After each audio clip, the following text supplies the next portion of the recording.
um prazer estar aqui. Foi uma dificuldade estar aqui hoje, perdi voo, achei que não ia chegar, mas consegui, então estou feliz de estar aqui. Primeiramente, agradecer vocês que vieram, pela curiosidade do assunto. Vou ser breve aqui na minha apresentação, normalmente eu não falo muito de mim, mas as pessoas querem saber um pouquinho, né? Quem é esse cara que está aí, subiu e tal, está fazendo palestra sobre Bitcoin. Tem o meu Twitter aqui, tem um linkzinho se vocês quiserem saber mais de mim. As minhas experiências profissionais são bastante diversas, já trabalhei com o terceiro setor, já fui editor-chefe da Linux Magazine, já trabalhei, hoje estou na iMasters, um portal de desenvolvedores, acho que um dos mais antigos que tem no país, aí, que fez 13 anos esse ano. Alguém conhece aí o iMasters? Quem conhece aí? Levanta a mão. Tem bastante gente que conhece, né? Sou editor da revista do iMasters hoje, estou trabalhando com um cliente deles que chama Moip, que é um gateway de pagamento. E vim aqui falar sobre Bitcoin. Bom, antes, se alguém quiser tentar aí acessar esse link aqui, slides.com/kenozaidan/bitcoin/live, acho que consegue ir acompanhando a palestra aí pelo seu dispositivo aí. Nunca usei esse recurso, mas eu estava ansioso para usar. Depois vocês me falam se deu certo. Bom, tem que fazer um disclosure aqui, primeira coisa. Eu não sou criptógrafo, não sou desenvolvedor do Bitcoin, sou apenas uma pessoa um nerd que se interessou pela tecnologia, começou a estudar, começou a tentar entender cada vez mais e ficou fascinado, porque é um assunto bem interessante. E é um assunto que pode explodir o seu cérebro aí. Então, assim como software livre, quando a maioria de vocês aqui já deve conhecer software livre tem um pouco disso também, né? Quando a gente entende a parada, ela quebra um pouco o nosso paradigma e a gente começa a enxergar o mundo de outra forma. E o Bitcoin tem um pouco disso, assim, quando você entende a parada de verdade, você fala, caramba, esse negócio é revolucionário. Eu conheci o Bitcoin em 2009, logo quando ele surgiu, quando eu era editor da Linux Magazine. Não entendi como é que funcionava, não entendi de onde vinha o valor daquilo, não liguei muito. O ano passado, 2012, voltei a olhar, fui olhar aquilo com mais calma, querendo entender um pouco melhor. E aí me deparei com ele de novo e falei, caramba, esse negócio é maluco. Só para eu ter uma ideia aqui, quem aqui nunca ouviu falar de Bitcoin? Tem pouca gente. Quem aqui ouviu falar de Bitcoin, mas não sabe exatamente o que é? Quase todo mundo. Tá ok. Então, espero tentar esclarecer um pouquinho das dúvidas de vocês. O assunto é extenso, é complexo, eu quero ver se eu consigo traduzir um pouquinho do Bitcoin para vocês. Então, o que é Bitcoin, né? Você ouve falar um monte de coisa. É um dinheiro eletrônico, é um protocolo, é um software, é um negócio de doido, um negócio de gente maluca, um negócio de dinheiro, um negócio que não existe, que é digital, que não dá para pegar, não dá para pôr no bolso, enfim. É um pouco de tudo isso aqui. Inclusive um pouco o negócio de doido também. Ele é considerado a primeira moeda eletrônica descentralizada. Ele é um protocolo. Eu acho que para a maioria das pessoas que são da área de tecnologia, a tecnologia envolvida no Bitcoin é muito interessante. Fascina. Ele é um software e é um negócio de doido também. Pessoal, antes de começar um pouquinho a falar por que Bitcoin vale, é interessante, a gente precisa tentar retomar um pouquinho alguns conceitos básicos de dinheiro. Tem alguém aí que tem uma nota de R$100 no bolso, fazer coisa de mágica? Não, dá aqui. Não. Tem alguém aí com uma nota de R$100 de verdade agora? Tem aí? Pega essa nota aí. por que, quero que alguém pode, vocês podem falar assim, por que vocês acham que uma nota dessa aqui, nosso amigo vai pegar aqui, ó, levanta. Ó, vocês estão vendo a nota na mão dele, né? Por que isso aqui vale R$100? Alguém sabe dizer? Alguém sabe? Tá, ele já vai estudar um pouquinho antes. Pessoal, é por aí, tá? O dinheiro, a história do dinheiro, se a gente for tomar um pouquinho, se a gente for olhar lá atrás, esse negócio aqui demorou para ser aceito, demorou para a gente acreditar que isso aqui valia R$100. Isso aí era papel. No fim das contas, isso aqui é um papel. Papel que tem um negócio escrito em cima, 100. E aí a gente acha que com isso a gente pode ir lá e comprar algo naquele mesmo valor. E como que surgiu isso? Bom, todo mundo já deve ter dado uma olhadinha, estudado alguma coisinha na escola, né?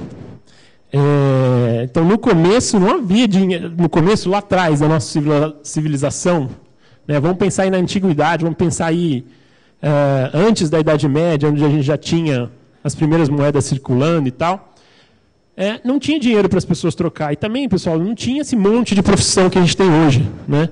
A maioria das pessoas trabalhava diretamente na terra. A pessoa era ou plantava ou trabalhava com agricultura, ou trabalhava com cultivando animais, ou era caçador, ou era pescador, ou não tinham muitas atividades que você podia se envolver, né? Tudo vinha da terra. Então, a terra me dava tudo aquilo que eu precisava. Eu extraía alguma coisa dela e eu precisava de alguma coisa que eu não tinha, eu trocava com o outro. Então, os primeiros comércios no mundo foram gerados à base de troca, né? Então, se eu crio galinha e eu quero comer um porco, eu vou lá no meu vizinho que cria porco e troco com ele. Ok, isso, né, a gente deve entender. Mas o que a gente não para pensar é que isso tinha algumas complicações, né, pessoal? Então, o seu dinheiro, ele podia morrer, podia estragar, podia apodrecer, podia ser comido por uma raposa, podia acontecer uma série de coisas. Tinha vantagens também, porque no final das contas, se você fica sem dinheiro, fome você não passa, né? Então, eu troquei com meu amigo lá, e isso era uma coisa bastante poderosa para o homem daquele tempo. Porque eu vou aceitar dinheiro, eu vou aceitar o papel? Não, eu quero me dar o seu porco, me dar a sua galinha, me dar a sua maçã, me dar... porque, no mínimo, se eu não trocar isso com outra pessoa, fome eu não vou passar, né? E aí, tem outras complicações, né, pessoal? Então, era difícil dar troco, né? Então, tudo bem, galinha por porco, fica uma troca mais tranquila. Mas como é que eu troco uma vaca por uma galinha? Né? Como que eu dou o troco de uma vaca? Coisas que não são exatamente... fica difícil você mensurar, né? Começa a complicar mais. Então, nem todos os porcos e as mesmas galinhas são legais, são iguais. Então, se ele cultiva galinha e eu também, a minha galinha pode ser mais gordinha que a dele, porque eu alimento melhor. Ou tem uma galinha mais jovem, tem uma galinha mais nova que é pequenininha, tem uma galinha velha. E aí, como é que eu faço? Então, eu vou trocar elas por elas? Qual que é a diferença de valor entre essas duas? E era difícil da gente definir o valor das coisas quando a gente lida com esse tipo de ambiente de troca, né? Por exemplo, levar dinheiro. Você já pensou na antiguidade? Como é que eu vou viajar e eu vou realizar trocas para o lugar onde eu vou? Como é que eu faço? Se aqui na minha comunidade eu troco as coisas que eu cultivo, se eu planto maçã, eu troco maçã com o meu colega, ou se eu cultivo galinha, eu troco galinha com o meu vizinho. Se eu for viajar, como é que eu faço para ter alguma coisa para trocar na hora que eu chegar lá? Né? Era uma tarefa difícil, até por isso as pessoas não se locomoviam tanto, enfim. são questões que eram complicadas. E aí, pessoal, surgiu, obviamente, o dinheiro para a gente facilitar esse intercâmbio de mercadorias. Ok, até aí a gente já deu uma estudadinha na escola, a gente entende um pouco isso é interessante, mas é importante relembrar essas coisas.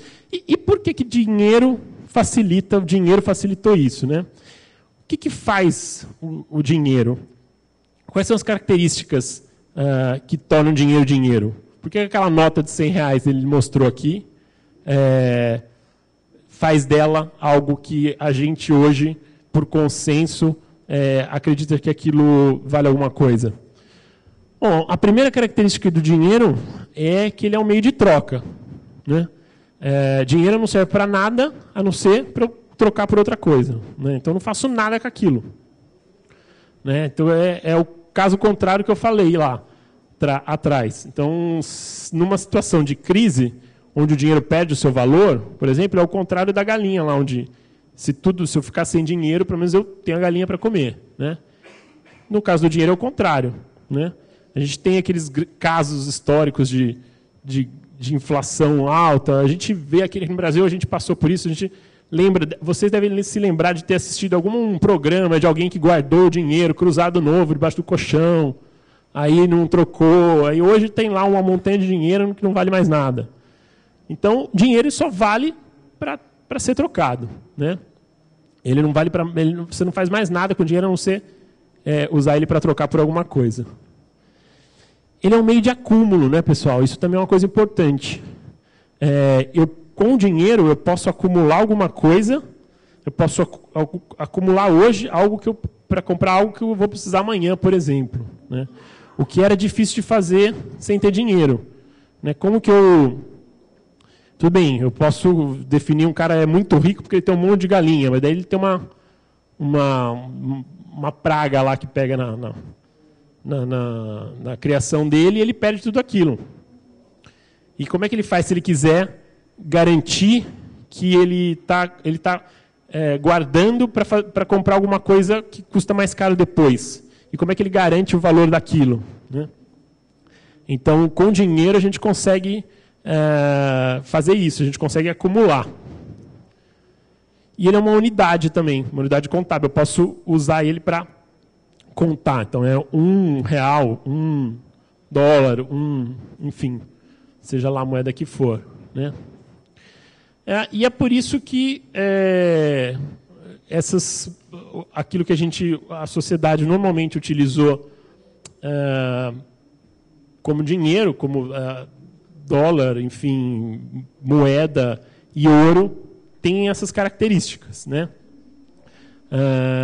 O ouro é sempre ouro, né, pessoal? Por que o ouro foi o primeiro material usado como dinheiro, como moeda? Porque ouro é sempre ouro. O ouro não enferruja, o ouro não derrete, o ouro é muito maleável, né? A gente joga ouro numa panela, se você jogar ouro numa panela, você derrete o ouro. E você consegue fragmentar, que entra numa outra característica importante também, tem que ter divisibilidade, né? Então, o que facilita a gente para a gente dar troco, para a gente fazer trocas de valores menores do que a unidade, né? E tem que ser tangível também, né? O que quer dizer dinheiro tem que ser tangível? Quer dizer que $1 é $1 sempre, né? Uma moeda de 50 centavos é igual, a minha moeda de 50 centavos é igual à moeda de 50 centavos do Hélio, por exemplo. Isso é tangível, né? E é por isso que o ouro, por exemplo, e os papéis moedas que vieram depois foram usados para esse fim, porque eles têm essas características aí. Você usa como meio de troca. O ouro ainda tem uma outra característica que você pode usar, fazer uma joia, alguma coisa, que sempre foi usado desde a antiguidade também, no Egito, enfim. Se usava, os astecas usavam ouro, né? Não usavam como meio de troca, né? E os europeus, quando chegaram aqui, ficaram loucos com isso. Mas, enfim, o ouro foi usado porque ele era muito fácil de ser usado para esse fim. Ele não estragava, enfim, ele não enferruja, ele é fácil de dividir, enfim, de fragmentar.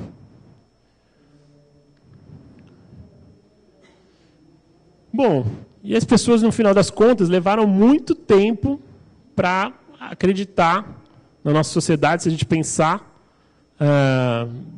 dos tempos lá da antiguidade até o surgimento das primeiras moedas lá no século XVI, levou muito tempo para acreditar que o dinheiro realmente tinha algum valor, né? Que aquilo podia ser levado a sério, né? Aí tem gente que acredita que telecena vale dinheiro, eu acredito que Bitcoin vale dinheiro também, né? E aquilo que eu falei para vocês, não dá por quê? Por que as pessoas levaram tempo para acreditar isso? Porque não dá para comer dinheiro, por exemplo, né? Ninguém acreditava que aquele metal ou aquele papel tivesse valor. Então, aquilo, quando as pessoas olhavam para aquilo, as pessoas vindo do mundo concreto, hoje a gente trabalha com tecnologia que está acostumado com coisas intangíveis, com coisas abstratas, mas o mundo do passado, que era um mundo muito mais concreto, olhava para aquilo e falava: isso é papel, isso é metal, isso não tem valor nenhum, né? Valor tem a minha vaca, ali, minha terra, minha maçã, isso eu pego, né? Eu sinto, eu como, etc. E aí foi preciso o quê? Foi preciso centralizar essa emissão e atingir esse consenso que a gente tem hoje de que R$100 vale R$100. Isso foi um processo longo dentro da história da nossa sociedade aí. A solução, como que foi feito isso? Como que a gente chegou nesse processo? Através da força, né, pessoal? Então, o Estado, o que ele fez? Ele falou: eu vou emitir a moeda, as pessoas vão ter que pagar impostos para mim, eu só aceito os impostos na minha moeda, e quem não pagar os impostos vai para a cadeia. Simples, resolveu o problema, né? Eu não preciso mais argumentar muito, né? Opa, então é melhor eu começar a aceitar isso aqui, porque senão vou para a cadeia, né? Ok, passada a parte chata da aula de história. Normalmente nerds não gostam muito de história. Eu sou uma exceção, eu acho. O Bitcoin tem todas essas características que eu falei para vocês, né? Ele nada mais é do que um meio de troca, né? Eu uso ele para trocar por coisas. Ele me permite acumular valor, ele pode ser usado como uma unidade, ele é altamente divisível. Você pode dividir o Bitcoin em 8 casas depois da vírgula. Acho que são na casa dos quadrilhões. Ele é tangível, um Bitcoin é sempre um Bitcoin. E ele tem algumas melhorias. Ele é mais seguro que o nosso dinheiro que a gente costuma usar. Vocês já devem ter ouvido falar, né? A base do Bitcoin é uma moeda criptográfica. Ele usa criptografia para garantir esse processo. Ele é mais rápido, né? Para algumas coisas ele é muito mais rápido. Se você quiser enviar dinheiro para o seu amigo no Japão, é muito mais rápido você enviar por Bitcoin do que se você tentar os meios comuns, tradicionais, de envio de dinheiro para o exterior, por exemplo. Ele é mais barato. Todo mundo que já teve algum comércio ou trabalha com e-commerce sabe o quanto que é cobrado de FII, aí de taxa das empresas, mesmo de cartão de crédito, etc., para poder realizar uma transação. 7, 8, enfim, % em média. E tem algumas vantagens bem interessantes, né, pessoal? Como ele é descentralizado, e não tem banco, e não tem governo. Olha que sonho. É uma economia sem banco e sem governo. Então, pense nisso. A gente tem as moedas nacionais que são geridas, que têm validade dentro das suas nações, né? O Bitcoin nada mais é do que uma economia global, internacional, paralela a essa, né? Está inserida dentro, mas paralela, difusa, difundida em meio às outras economias, com características bem específicas, né? Então, isso traz algumas coisas interessantes. Então, por exemplo, o ano passado, quando Chipre... Vocês lembram que... Não sei se vocês vão se lembrar, mas Chipre teve uma crise. Né? Então, normalmente, países cuja moeda entra em crise, o pessoal corre para o Bitcoin, porque é uma forma de você se proteger. Né? Sua moeda do seu país está deixando de ter valor, as pessoas querem manter o valor do seu dinheiro. Então, o que elas fazem? Correm para onde pode. Compram dólar, compram inclusive Bitcoin, porque às vezes é mais fácil eu comprar Bitcoin do que eu comprar dólar, por exemplo. Né? Então, por ela ter essas características, ser gerida por outros fatores, não ter o que gera, o que regulamenta o Bitcoin é o protocolo dele, o algoritmo dele. Então, eu tenho uma economia que não depende de bancos e de governo para existir. Está muito complicado, mas está dando para entender que é um negócio diferente. Né? Eu falei para vocês que o assunto mexe com a nossa cabeça. Então, de onde que veio esse negócio maluco aí chamado Bitcoin? Bom, como eu falei para vocês, ele é considerada a primeira moeda eletrônica descentralizada. Isso é importante. Né? O fato dele ser descentralizado é a grande força dele. De forma que ninguém pode... o Bitcoin ele começou correndo pela tangente, né? Comendo pelas beiradas, e está aumentando a adoção no mundo aí, pelo fato de ser descentralizado, né? Porque ninguém pode fechar, não é fácil você acabar com o Bitcoin. Por quê?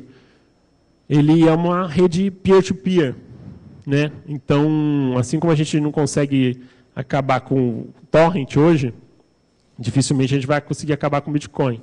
Né? Ele surgiu aí em 2009.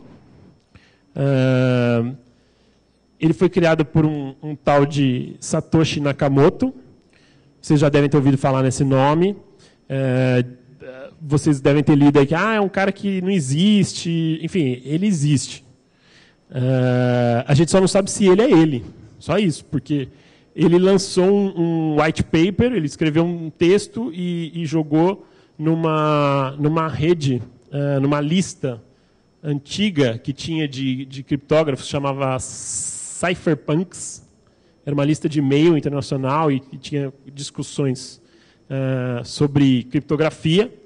E ele jogou esse white paper lá, esse texto que ele escreveu, começou a coletar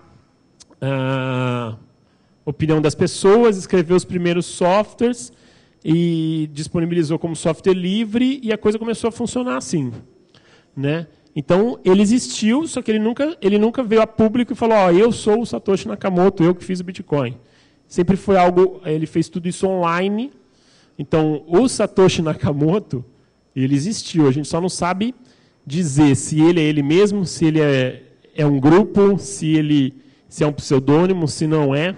Até teve um episódio no ano passado que saiu uma matéria na Newsweek, a Newsweek americana, que é uma revista semanal americana, tipo uma Veja bem melhor, né? Uma Veja muito... fizeram uma matéria de capa falando que tinham descoberto quem era Satoshi Nakamoto, etc. Encontraram lá um japonesinho que migrou para os Estados Unidos, que era criptógrafo, foi trabalhar com o governo, com uma vida assim meio obscura, sobre o que ele fazia rico, e que se chamava realmente Satoshi Nakamoto. Mas ele nega, né, que ele seja o criador do Bitcoin. Enfim,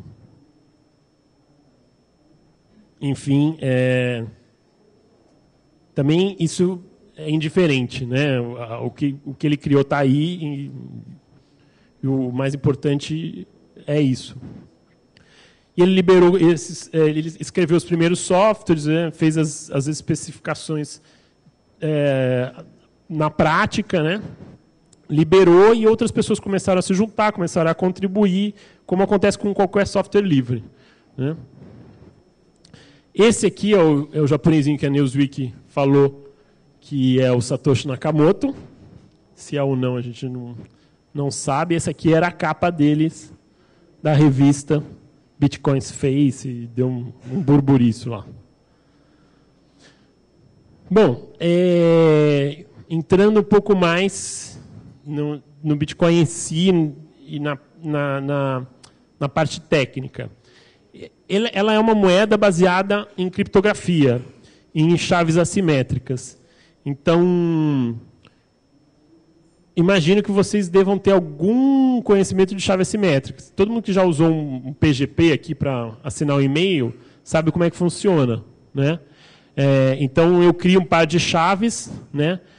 Uma chave pública e uma privada.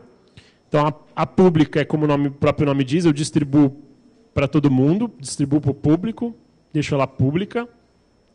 E a privada só eu tenho acesso, né? Então, o que uma faz, a outra desfaz, para ser resumidamente, bem rapidamente, né? Então, se eu assinar alguma coisa com a minha chave privada, qualquer um que tenha a chave pública consegue verificar que realmente aquela assinatura só pode ter sido feita por alguém com a posse daquela chave privada. Mas o contrário não é tão fácil de você fazer. Você não consegue, através da chave pública, saber qual que é a chave privada. E aí entram os algoritmos de criptografia curva elíptica, etc., que eu não quero me aprofundar, até porque eu não sou especialista no assunto, né? Mas quando você tem e a chave pública do Bitcoin, ela é justamente o endereço, né? É uma string longa de caracteres, de 35 caracteres, alfanumérico, né? Números e letras, e esse é o seu endereço. A chave privada você não lida com ela diretamente, né? Ela fica lá no seu computador, ela que é usada para assinar as suas transações, mas se você precisar que alguém envie algum Bitcoin para você, você vai dar aquele endereço para alguém, a sua chave pública, a pessoa vai usar essa sua chave pública para assinar os Bitcoins que ela tem em posse dela, e dessa forma você consegue ter acesso a eles, porque você tem a chave privada, só você tem acesso àqueles Bitcoins. Está um pouquinho complicado, vou tentando explicar um pouquinho mais à frente, né? Então, ele é peer-to-peer, ele é um protocolo peer-to-peer, ele é distribuído na rede, né? A verificação, a validação de qualquer transação de Bitcoin é feita numa rede distribuída. Então, qualquer um que queira participar de um processo de mineração, né, que foi algo que as pessoas confundem um pouco e tal, e ouvem falar e não entendem o que é. Minerar Bitcoins nada mais é do que validar transações, né? Então, quando eu envio uma transação de Bitcoin para alguém, essa transação precisa ser validada pela rede do Bitcoin, né? Validada pelo quê? Validada para saber se eu já não gastei aquele dinheiro e se ele tem uma origem legítima, né? E a verificação quem faz é a rede do Bitcoin, né? A partir do momento que essa rede fez todos os cálculos criptográficos e atestou que aquela transação é válida, eu recebo aquele dinheiro, né? Em síntese, resumindo, é isso, tá? Bom, outra característica, o Bitcoin tem um suprimento finito, né? Ele vai sendo gerado a uma taxa previsível e eles só vão ser gerados 21 milhões de Bitcoins. Nossa, 21 milhões parece pouco. Não é. Se você pensar que o Bitcoin pode ser subdividido em quadrilhões, né? E você tem até alguns nomes para definir isso e tal, chama milibitcoins, satoshis, enfim, você tem essas subdivisões que também confundem a cabeça das pessoas. Isso aqui é uma quantidade bem razoável. E todas as transações são públicas, né? Então, a partir do momento que eu envio uma transação para alguém, essa transação ela é disponibilizada na rede do Bitcoin. A cada 10 minutos, a rede junta as transações e cria um bloco. São cadeias de bloco. Então, na verdade, tudo dentro do Bitcoin são essas cadeias de blocos de transações, né? Que vocês vão ouvir falar, e blockchains, né? o termo em inglês. Né? E isso é disponibilizado publicamente, o que quer dizer que eu consigo, tendo acesso ao blockchain, qualquer um que quer fazer uma transação de Bitcoin tem acesso a essa cadeia de blocos, eu consigo ver todas as transações que foram feitas com Bitcoins até hoje no mundo. Né? Mas o Bitcoin não é uma moeda que tem foco na privacidade? Tem, mas eu só vou ver lá o endereço. Né? Eu vou ter acesso àquele endereço público. Então, eu vou saber que o endereço X mandou tal valor para endereço Y. Né? Mas elas estão todas disponíveis, todas visíveis de forma pública ali. E ele é gerado também a uma proporção previsível. Né? Essas duas últimas características aqui têm uma consequência interessante. O fato dele ser gerado a uma taxa previsível,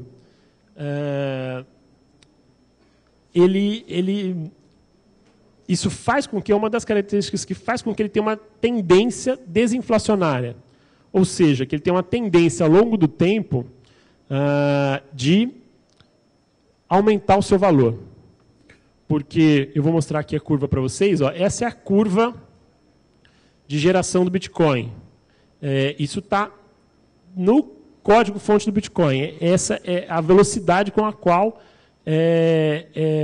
você pode expandir isso no tempo, né, para mais ou para menos, etc. Mas essa a curva vai ser sempre essa. Né? O que quer dizer o quê? Que ele começa mais fácil e vai ficando mais difícil, vai rareando. A geração de novos bitcoins vai se tornando cada vez mais difícil ao longo do tempo. Como ele se torna mais difícil, ele vai se tornando, a tendência é ele se tornar cada vez mais, o valor dele aumentar cada vez mais. Né? Isso tem uma outra característica também importante. Quando uma pessoa valida uma transação do Bitcoin, ela está minerando. Esse é o processo de mineração. Né? Tem um gasto computacional envolvido na validação das transações. Então, a partir do momento que eu consigo validar um bloco, eu recebo em troca Bitcoins novos. Esse é o processo de mineração. Né? Quando eu valido um bloco de transações, eu recebo Bitcoins em troca. Né? E o que aconteceria, então, sei lá, eu estou lá na minha universidade, eu tenho um supercomputador lá, eu tenho lá acesso a ele, que eu podia faturar uma grana, né? Vou lá, coloco lá um supercomputador lá para processar um batalhão de transações que eu vou receber um montão de Bitcoin em troca. Para evitar isso, né, que alguém entrasse na rede com um poder computacional muito grande e gerasse um monte de Bitcoins e jogasse um monte de Bitcoins no mercado, isso geraria uma inflação, porque eu tenho um aumento da oferta de Bitcoins e o Bitcoin passaria a valer nada. Então, foi introduzido um mecanismo artificial que é a dificuldade. Né? Dentro do cálculo da criptografia, tem uma dificuldade que é colocada artificialmente, que vai se ajustando na medida que mais poder computacional vai entrando na rede, justamente para evitar que gere inflação. Está dando para entender até aqui, pessoal? Muito complexo? Não está dando para entender nada? Se precisar, levanta a mão, faz pergunta, que a gente está aqui num diálogo. Tá ok? Pode levantar a mão. Quanto tempo eu tenho? Meu celular... Acabou a bateria. 10 minutos. Bom, o valor do Bitcoin vem das suas qualidades. Né? O valor e não o preço, tá, pessoal? O preço do Bitcoin vem através da lógica de mercado, da lei da oferta e da procura, como qualquer commodity que a gente tem aí no mundo. Né? Agora, o valor dele vem do que é implícito a ele. Então, propiciar um meio de troca mais eficiente, mais barato, ser uma moeda internacional, sem fronteiras, sem divisas, né, que eu posso trocar com qualquer pessoa. O meu amigo lá no exterior aceita, não preciso passar por um câmbio, enfim. Eu quero comprar alguma coisa lá fora, ela aceita, não preciso trocar aquilo, converter, etc. Está alinhado com essas necessidades do mundo aí pós-internet, no mundo onde as fronteiras diminuem. E ser regulamentado através dos algoritmos que estão envolvidos nele e através da comunidade que desenvolve ele, né? O que é uma vantagem se você não quiser depender de governos e de bancos, né? E o valor é aquilo que eu falei para vocês. Vem da lei da oferta e da procura. Então, se eu tenho muita gente querendo Bitcoin, por achar isso aqui uma coisa interessante, o valor do Bitcoin sobe. Se eu tenho pouca gente se interessando em Bitcoin, o valor do Bitcoin cai, né?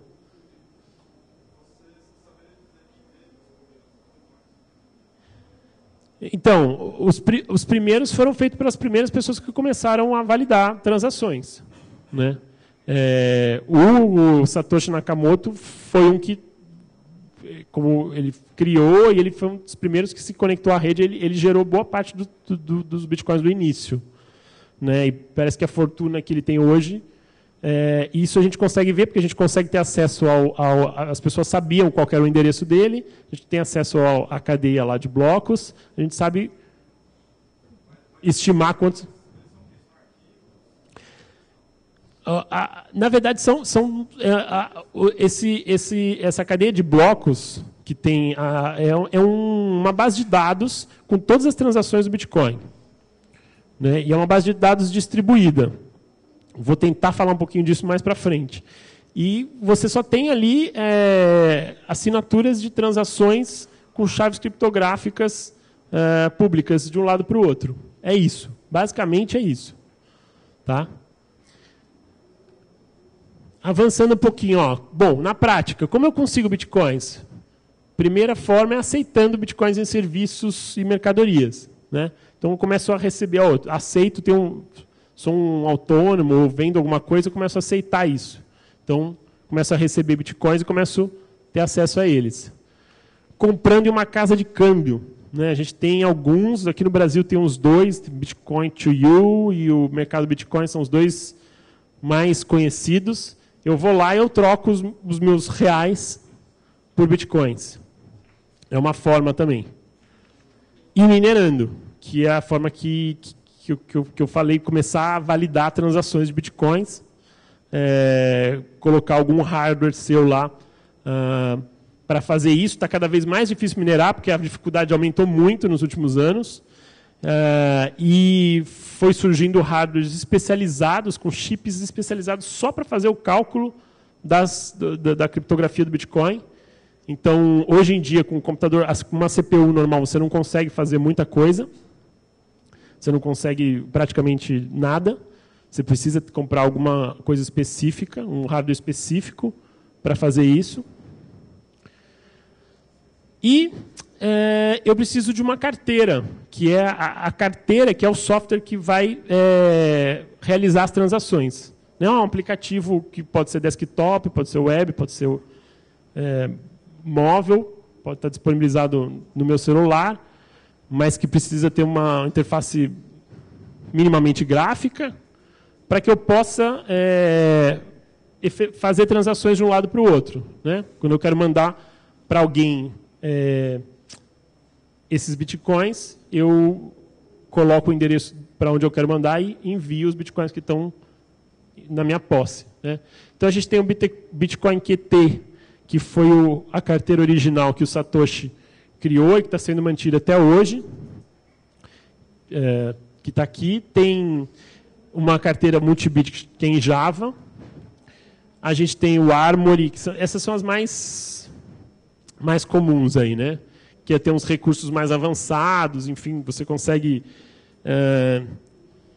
por exemplo, um recurso avançado, eu consigo pegar a minha chave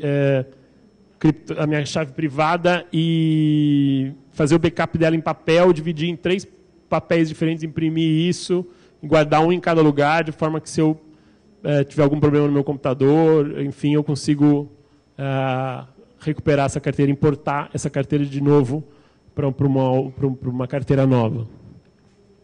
E tem o Electrum, que é um cliente bem leve e que você pode escolher se você quer uma interface GTK, se eu quero uma interface QT, enfim, ele tem algumas opções aí. Eu tenho carteiras web, né? Qual é o problema das carteiras web? É que a cadeia de blocos, né, a posse, de fato, dos meus bitcoins ficam num servidor web. E vocês devem ter ouvido tiveram alguns problemas aí ao longo do tempo com carteiras. Então, desde serviços que foram hackeados e as carteiras os bitcoins foram roubados, porque a pessoa hackeou o servidor, teve acesso às chaves privadas que estavam salvas ali no HD daquele servidor e transferiu aquilo. Desde serviços que faliram, que nem o Mt. Gox, que era um serviço japonês que chegou a ser o maior, e faliu no Japão, né? E tinha gente que tinha a carteira lá. Então, normalmente, é bem conveniente, né? Eu tenho uma que eu mantenho aqui, mas eu deixo pouca quantidade lá. Então, se eu precisar transferir alguma coisa para alguém rapidinho, eu não preciso, porque qual a vantagem? Eu não preciso ter a cadeia de blocos toda no meu telefone, por exemplo, porque ela já está na casa dos gigas, né? Então, eu não preciso ter. Então, está no servidor deles lá, eu só uso o aplicativo para transferir para alguém. Eu tenho alguns bitcoins salvos lá, eu uso só para troco, para um valor pequeno, né? Ou então, se alguém quiser, é fácil de eu pegar o endereço aqui, ele gera um QR Code para mim. Então, se alguém quiser transferir alguma coisa para mim, eu mostro o meu endereço de lá, mostro o QR Code, a pessoa me transfere e depois eu transfiro de lá para uma carteira física que eu tenho instalada no meu computador. E tem aplicativos móveis também ali que não estão associados aos aplicativos web, às carteiras web. Bom, a mineração do Bitcoin, pessoal, e o próprio Bitcoin em si, ele tem essa característica análoga à mineração de ouro, né? Então, o ouro é fácil no começo, ele está mais próximo da terra, eu vou cavando, vou tendo meu lucro, à medida que o tempo vai passando, o ouro vai ficando cada vez mais fundo, vou tendo cada vez mais trabalho, vai rareando a mina, né? E isso é uma das coisas também que essa tendência de o ouro ser cada vez mais raro a gente encontrar, cada vez mais difícil, é uma das coisas que faz com que o ouro aumente em valor também, porque a oferta aumenta enquanto a demanda diminui, né? E a mineração do Bitcoin foi moldada de forma análoga a isso, né? Então, validar transações de Bitcoin vai ficando cada vez mais difícil ao passar do tempo. A cada 10 minutos, as transações são unidas num bloco. Esse bloco é disponibilizado na rede do Bitcoin para que seja validado. Validar, basicamente, é saber se você teve essa transação teve uma origem lícita, se esses bitcoins foram criados de forma lícita, e se eles não foram gastos duas vezes. Tem um algoritmo que chama a legitimidade da origem, tem um algoritmo que chama Proof of Work, que consegue saber que aqueles bitcoins foram gerados a partir de mineração, e gastos duplicados através de marcas temporais. Então, se implementa um serviço de tempo distribuído, onde eu consigo, de forma distribuída, saber quando que foi validado uma determinada, quando que foi feita uma determinada transação, né?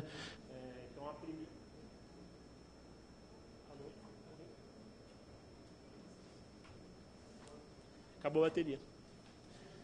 Só para ir finalizando. A primeira transação é aquela que é válida, né? Se teve uma transação com a mesma origem, do mesmo Bitcoin, para o mesmo endereço, depois, obviamente ela não é válida porque eu já tinha enviado esses bitcoins para alguém. Tem um outro algoritmo também que chama de forced work, que é você conseguir... É um componente da criptografia, não quero me aprofundar nisso, porque eu já estou finalizando. Você tem que resolver um problema criptográfico, e a maneira de você fazer isso, basicamente, é para você tentar atingir esse objetivo e tentando calcular de forma aleatória o resultado daquela operação. Né? Por exemplo, para dar um exemplo rápido, eu tenho números de 0 a 1000.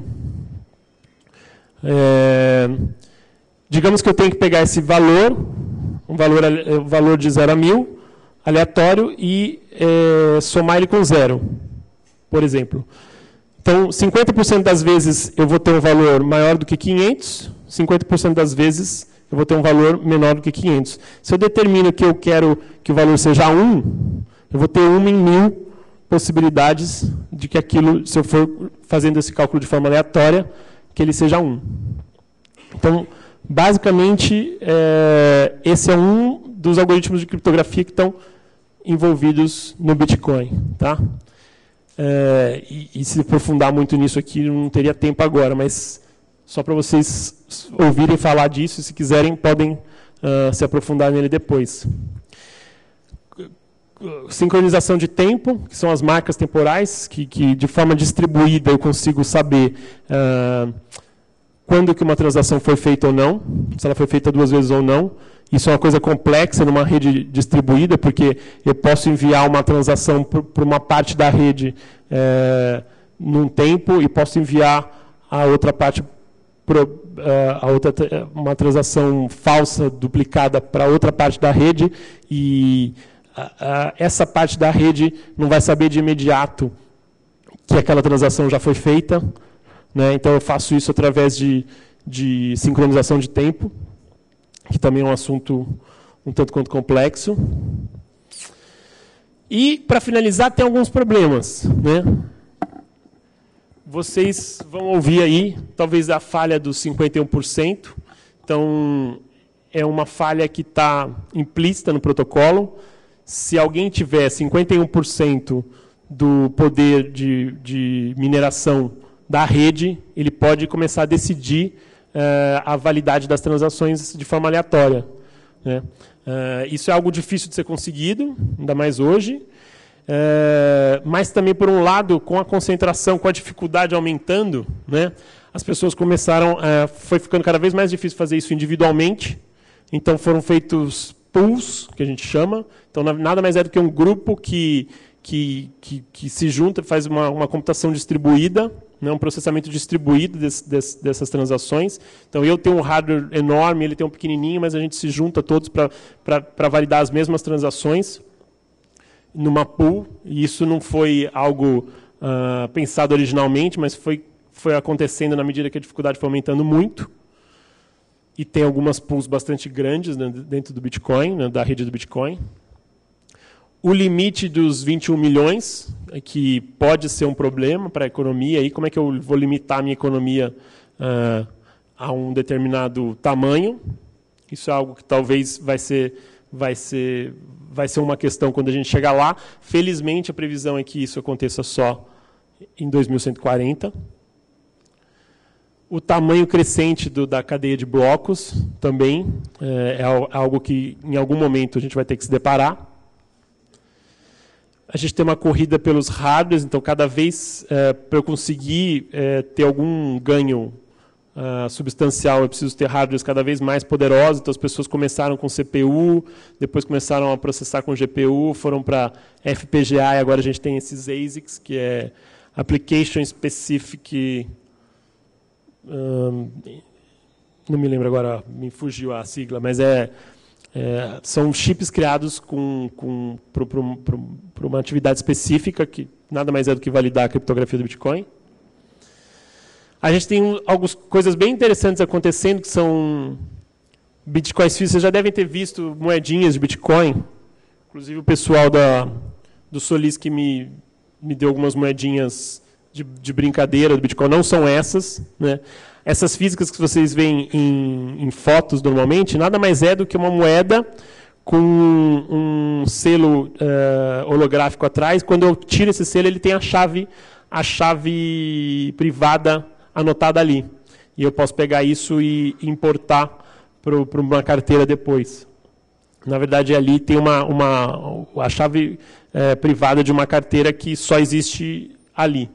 Né? Só está ali. A pessoa criou essa chave, fez uma transferência para ela, e eu só vou conseguir acessar esses bitcoins quando eu tiver essa chave em mãos, em posse. Essa moeda, na verdade, é uma brincadeira do pessoal do Solisk. Eles me deram assim para sortear para vocês. Ela só a cara, só. Ela não tem... Mas a original é bem parecida com isso. Chama Cassácios, que é uma empresa que criou esse conceito. Então, eu posso comprar, e é bem popular, enfim, tem um preço, é caro, enfim. Eu compro quanto eu quiser e eu posso dar isso para alguém, e essa pessoa só importar isso daqui a alguns anos, quando vai estar valendo mais, enfim. Tempo esgotado. Tá. Bom, pessoal, o pessoal está aqui me impressionando. A gente tem moedas alternativas, né? Porque o Bitcoin foi a primeira e surgiu uma série de moedas alternativas aí com fins semelhantes, mas abordagens diferentes. A gente tem coisas interessantes, que é, por exemplo, pegar o protocolo do Bitcoin e aplicar ele para a resolução de DNS distribuído, de forma que eu não possa cortar o acesso, por exemplo, a um Wikileaks de forma aleatória, porque quem faz a resolução desse DNS é essa rede peer-to-peer. Eu tenho o BitMessage, que é um aplicativo de chat totalmente criptografado, privado, enfim, baseado no protocolo Bitcoin. A utilização da cadeia de blocos para transferir outras coisas, como cotas de fundos de investimento, documentos, tentando inviabilizar cartórios, etc. São coisas assim que estão na fronteira hoje do que está acontecendo nesse universo do Bitcoin, que é muito amplo, muito diverso, e eu espero aqui ter conseguido dar colocar um pouquinho do interesse para vocês se aprofundarem mais. E é isso. O tempo já está esgotado, o assunto é amplo, é difícil, é complexo, mas eu espero que eu tenha conseguido dar uma ideia geral do que é Bitcoin para vocês. Se alguém tiver dúvidas, a gente vai conversando aí e vai esclarecendo. Se ficou alguma coisa que não ficou clara, eu acho que o tempo eu já estourei, então acho que não tem tempo para perguntas, né? Uma pergunta? Alguém quer fazer uma pergunta?